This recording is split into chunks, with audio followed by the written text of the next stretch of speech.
الحمد لوليه والصلاة والسلام على نبيه أما بعد فأعوذ بالله من الشيطان الرجيم بسم الله الرحمن الرحيم يا أيها الذين آمنوا لا تلهكم أموالكم ولا أولادكم عن ذكر الله ومن يفعل ذلك فأولئك هم الخاسرون وقال النبي صلى الله عليه وسلم الاقتصاد في النفقة نصف المعيشة او کما قال علیہ الصلوۃ والسلام۔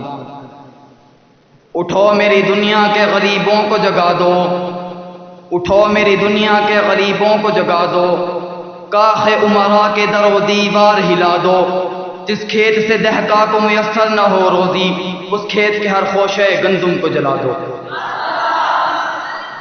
وارثان علوم نبوت و طالبان علم و حکمت، اساتذہ کرام، احسان رب لم یزل ہے کہ آج میں اس بزم دلربا میں جس موضوع کے ساتھ رفتار پرواز لے کر آپ سے محو گفتگو ہو رہا ہوں وہ ہے اسلام کا معاشی نظام۔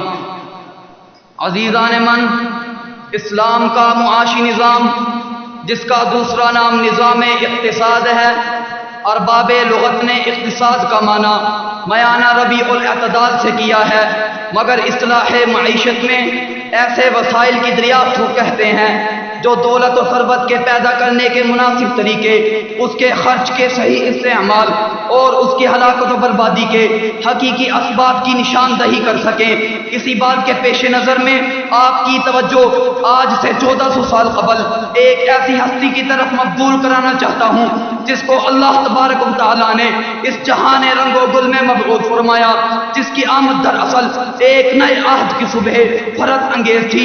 یہ ایک ایسے انقلاب نو کی نوید تھی جس نے انفرادی فکر و عمل کے ہر زاویے اور اجتماعی حیات انسانی کے ہر پہلو کو بدل ڈالا۔ اس انقلاب نے تہذیب و تمدن کا ایک ایسا عرفہ نظام متعارف کروایا جس نے فی الحقیقت انسان کو حیوانی سطح سے اٹھا کر اشرف المخلوقات کے بلند درجہ پر فائز کر دیا۔ اس ہمگیر انقلاب نے انسان کی ذہنی و فکری اور روحانی باریکی کے ساتھ ساتھ وسیع تر معاشی سطح پر ایسے قوانین و ضوابط وضع کیے جن کے سبب اعلیٰ اخلاقی اقدار پر مبنی ایک فلاحی ریاست کا تصور پہلی بار دنیا کے سامنے آیا، جس میں حیات اجتماعی کے مادی تقاضوں اور انسانی ضرورتوں کو پیش نظر رکھتے ہوئے ایسی تعلیم دی گئی جن کے باعث قربانی و ایثار، عدل و احسان، ہمدردی و ہمگساری اور توکل و قناعت کی باہمی روشن رفتار عام ہوئی۔ فرد کی موضوع تربیت اور جماعت کے اجتماعی مفاد کے اصولوں پر مبنی ایک ایسا صالح معاشرہ وجود میں آیا جس کا ہر فرد اپنی ذات تک محدود ہونے کے بجائے دوسروں کے لیے سوچتا اور حرص و حوث کے منفی جذبوں سے آزاد ہو کر دوسروں کی دستگیری کے لیے ہر لمحہ آمادہ و تیار رہتا تھا۔ فرد اور معاشرے کے درمیان یہ حسن توازن قائم کرنے والا اخلاقی اور تہذیبی نظام اسلام کا مقصود و مطلوب ٹھہرا۔ سرکار دو عالم صلی اللہ علیہ وسلم نے معاشرے کی عمرانی و سیاسی، معاشی اور تہذیبی صورت گیری انسان کی روحانی عظمت کے حوالے سے کی جو قرآنی تعلیمات کا بنیادی تقاضا تھی۔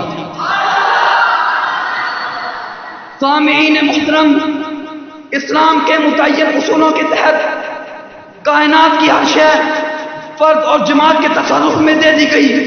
محنت و مشقت کی بنیاد پر رزق کے حلال کی جد و جہد انسان کے لیے ضروری قرار دی گئی۔ فرد کے بنیادی و معاشی حقوق کا احترام لازم قرار دیا گیا۔ استحصال و جبر اور ظلم و زیادتی کے ہر حربے کو حرام ٹھہرایا گیا۔ انسانی حقوق کی پاسداری اور تحفظ کے لیے ریاست کو ذمہ داریاں دی گئی۔ نفس پرستی اور تعیش کی نفی کی گئی۔ اسراف کرنے والوں کو شیطان کا بھائی قرار دیا گیا۔ دولت کے ارتکاز کی حوصلہ شکنی کی گئی۔ زر پرستی اور استعمال کی مذمت کی گئی اور عدل و انصاف کے اصولوں پر مبنی ایک ایسا نظام وضع کیا گیا جس میں اہل ثروت کی دولت میں سے نادار اور مخلوق الحال طبقوں کا حصہ لازم قرار دیا گیا۔ سامعین محترم، اسلام کے معاشی نظام کے مقابلے میں دو انسانی نظام میدان عمل میں رہے، ایک سرمایہ دارانہ نظام، دوسرا اشتراکیت کا نظام۔ دونوں خدا کی ہدایت اور رہنمائی کی صلاحیت و حکمت بصیرت اور قدرت کے معاشی میدان میں منقذ رہے ہیں۔ اسلام کا معاشی نظام ان دونوں سے اپنے مقصد اور اپنے اصولوں کے اعتبار سے بالکل منفرد رہا ہے. یہ جڑ سے لے کر شاخوں، پھلوں پھولوں، پتیوں اور رنگوں بو میں دونوں سے بالکل جدا رہا ہے. اسلام معاشی ہدایت میں دنیا کا پیش رو ہے. سرمایہ داری اور اشتراکیت میں جو خوبیاں دکھائی دیتی ہیں وہ دراصل اسلام ہی کی آواز باز گشت ہیں. سرمایہ داری اور اشتراکیت کی خوبیاں مثلاً وسائل معاش میں ترقی، پیداوار میں اضافہ، انفرادی حق ملکیت، شخصی آزادی، معاشیتی انصاف، معاشی استحکام، دولت کی منصفانہ تقسیم، محنت کی عظمت، غیر ضروری اخراجات کی حوصلہ شکنی، دولت کی مخلوط طبقہ میں ہونے کی مذمت اسلام کے معاشی نظام کی رہین منت ہیں. لیکن ان خوبیوں کے باوجود ان دونوں نظاموں میں خامیوں کا ایک تانتا بندھا ہوا نظر آتا ہے، جیسے فرد کی اہمیت کا انکار، اظہار رائے پر پابندی، مستقل اخلاقی اقدار، روحانی قوت کا انکار، محنت کا حقیر معاوضہ، لعنت سود، صرف طاقتور کو جینے حق، ظلم و درندگی، تنگ دستی، دوسروں کی حق تلفی، مفاد پرستی اور ٹیکس کی چوری وغیرہ کی برائیوں کے داغ دھبوں سے اسلام کا آنچل بے داغ دکھائی دیتا ہے. چنانچہ دونوں نظام افراط و تفریط کا شکار ہیں اور انتہا پسندی دونوں کا خاصا خلاصہ ہے. مگر اسلام کا مرکزی تصور انسان اور اس کی معاشی اخلاق کی بنا ہے. اس لیے میں حکام والا کو دست بستہ کہتا ہوں کہ مغربیت کے معاشی نظاموں سے دست بردار ہوتے ہوئے بارگاہ خدا میں رجوع کریں اور اسلامی معاشی نظام میں مسلسل جہد کریں. اس کے مقابلے میں زکوٰۃ و عشر کے نظام کو رائج کریں جس کے باعث ملک معاشی بحرانوں سے نکل کر ترقی کی راہوں پر گامزن ہوتے ہوئے امن و سکون کا گہوارہ ہوگا.